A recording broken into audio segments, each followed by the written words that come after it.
Assalomu alaykum hurmatli kuzatuvchilar. Eski Haqlavot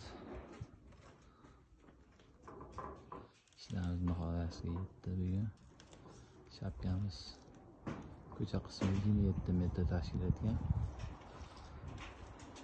Chok standlar qo'yganmiz. Ichkari qismimiz bu tomoni 8 metrga 120 degan chok standi o'rnatganmiz. Uzunasi 18 metrga 75 bo'lgan.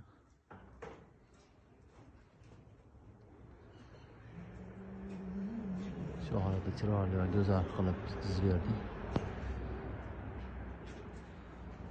Darvoza qismimiz alohida. Darvozanamiz 735 ga 435 chiqqan. Uy egalari shu fasonni yoqtirib tanlaganiga shuni qilib berdik.